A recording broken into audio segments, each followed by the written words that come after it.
What's going on, people? We are Tottenham TV, back here for yet another Tottenham update, a fairly short one to bring you today, all about outgoings outside of Tottenham Hotspur today. So let's get into the first story, and that is about Pierre-Emile Hojbjerg. Alesso Alemo saying that Atletico Madrid and Tottenham are in negotiations for Pierre-Emile Hojbjerg. The player is considered a very important target for Atleti, and Charlie Eccleshare has also chimed in and says that Hojbjerg and Spurs are open to the midfielder leaving this summer. No negotiations have started as of yet, but he would be able to be allowed to leave if a satisfactory offer did come in. Yeah, I wonder how much that is. With 2 years left on his contract, he's going to be 28 in August.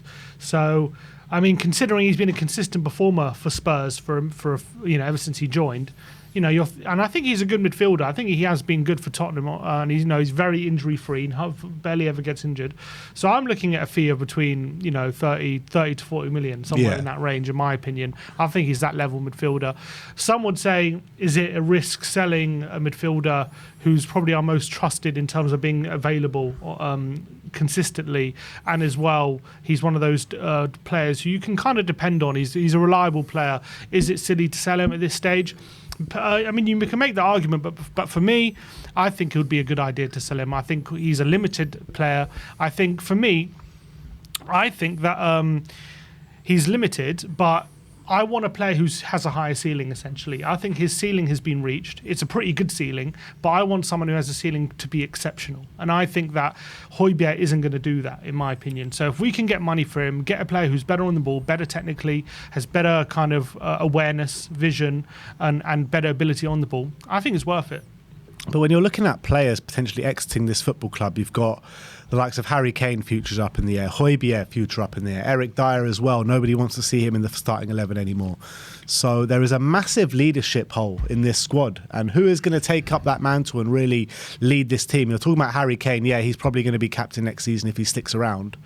But if we get rid of Hojbjerg and Dyer comes out of the team, who is left as a leader? There's literally nobody left. We'll have to create leaders. Yeah, we'll have to create it. Look, that's something that it will be an issue, but it will be hopefully a short-term issue. And I think leaders are built. You don't just Dyer didn't start as a leader. He grew into it. Same with Kane. Same with Lloris. So I think that's going to have to be the case. Yes, maybe in the short term you might have a leadership hole, and someone's going to have to step up. And that's now hope whoever it is will have to find that person.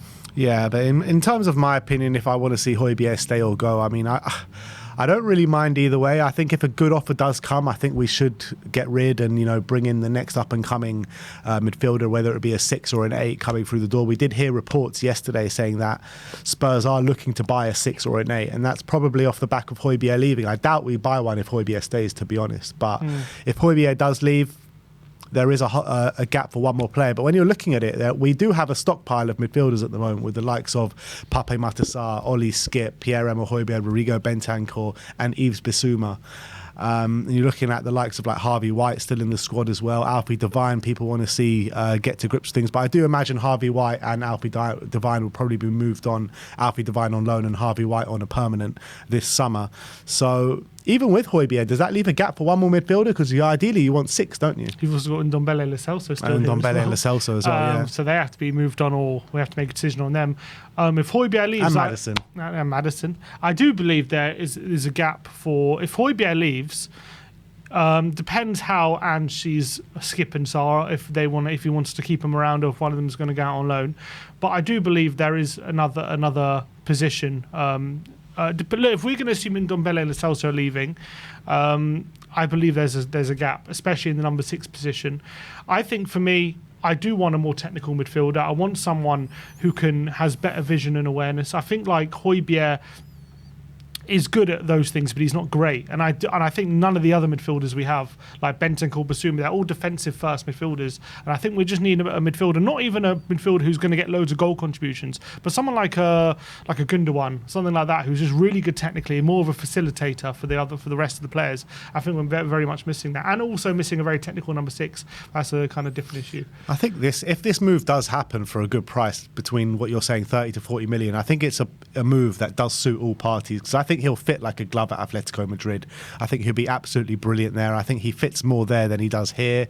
We get the money in to potentially buy someone else to come in that will more fit the way Ange Postecoglou likes to play.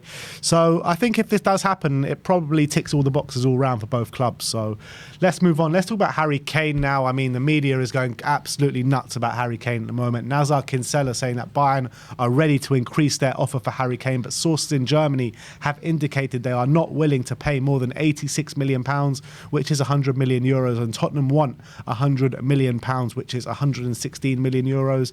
Ali Gold says that Tottenham maintain that they have no intention of selling Harry Kane and that Postecoglou plans very much to include the 29-year-old in the upcoming season, and Postecoglou and Kane do have plans to talk when the striker returns from holiday. Yeah, and there's going to be big conversations to have. I'm assuming they must have talked already, but maybe not. Maybe literally they haven't had a conversation. I'll be very surprised if that's the case already, because Postecoglou's been appointed now for a while, so you would assume they've had some sort of conversation. But for me, as I say, I want Harry Kane to stay by and large. If Bayern Munich do stump up the cash and Kane really wants to leave, I would let him go. 86 million.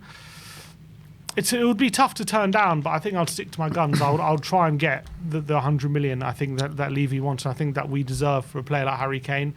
Maybe 86 million plus achievable add-ons that reach to 100. Maybe that's a deal that can be done. But if it's a deal including add-ons that adds up to 86 million, I'm rejecting it, in my opinion.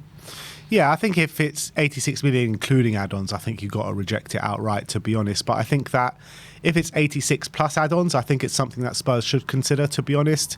I think Spurs should probably meet halfway between 85 million to 100 million pounds. As much as we don't want to see Harry Kane go, I keep saying, I think it's too much of a risk to run to potentially let him go after next season on a free to one of our rivals in the Premier League. As much as I want to see him stay, as much as I want to see him sign that contract, hopefully things will become maybe a bit more clear after Ange and Kane do have that meeting, whether it be next week or whenever it may be. But as much as we all want to see Kane stay, I think it will be for the better of the club if we do get that money in and we can start planning and we can start moving forward for a life without Harry Kane, because that's going to have to happen eventually. Whether it be, look, if he signs a contract, then maybe it doesn't have to happen anytime soon. But if he's not going to sign that contract, then it has to happen, in my opinion, sooner rather than later. And yes, we would all love to see one more year of Harry Kane, but if that means of him leaving on a free at the end of that to a Premier League rival, I don't want to sit here and see that, to be honest. So it's a very hard one. It really is a very hard one, but I can see the positives and negatives in both situations. But I think in the situation where Kane leaves on a free to a Premier League rival, I think that brings more negatives than positives, in my opinion. Of course, no one wants to see him go to a rival. That's at the end of the day, if that's a real possibility, then you have to say take the money. But I mean, it's all about what the conversation is like with Kane. If he believes that if he stays here, that there is a chance of him signing. If Ange believes that anyway, then I think it's worth the risk. But if Ange has those conversations and there Kane makes it clear that there's really very little chance of him signing, then I think it's better just to sell. In Ange we trust. Let's move on to the last story of the update. Harry Winks. We already brought you yesterday that Harry Winks is on the verge of signing for Leicester for £10 million. Romano says that medical has been scheduled in now for Harry Winks to join Leicester on a permanent deal from Tottenham for £10 million fee. Separate deal to the Maddison one, and it is set to be completed in the coming hours. Yeah, so we'll get the official confirmation very shortly on that deal. It's a great deal for Spurs, as I've said before. I wish him good luck, but I think it's just a great deal, and I actually think it's a really good deal for him. Yeah, it really is. I mean, it's a great deal all round, let's be honest. Leicester getting a good player in terms of a championship player, I think he'll be one of the best players in that league, to be honest. Spurs are getting a good fee, and he's going to get first-team football back and potentially get Premier League football within a year again. So, I do think it's a good deal all round.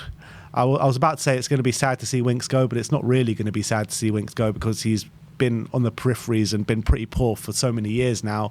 But he is a Tottenham boy. When he broke through in the first team, he had a really good run and a really good spell for those first couple of years, but it just never kind of went forward from that, and the injuries always kind of hampered him and held him back, and he did become a bit of a laughing stock within the squad and within the fan base at times. So look, I wish you all the best in the future, Harry, but look, maybe we'll see you back at the Tottenham Hotspur Stadium in the Leicester shirt in a couple of years. I don't doubt it. We'll see you very soon. Well, thank you everyone for joining us today. That is your Tottenham update. Like, subscribe and comment. And as always, come on you Spurs.